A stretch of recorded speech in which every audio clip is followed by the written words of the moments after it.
Troubleshooting syncing issues in Microsoft PowerPoint. If you're having issues syncing your Microsoft PowerPoint for any reason, the first thing you should check is the internet connection. So open your control center, whether you're using on Windows or macOS, check if you're properly connected to Wi-Fi.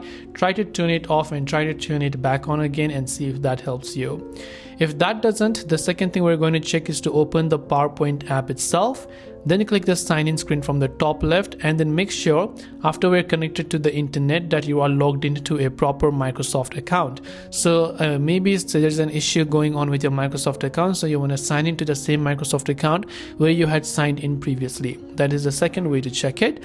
Last but not the least, from wherever you installed it, make sure it is updated. So on macOS, I can simply open up my App Store, and in the search bar I can search for PowerPoint.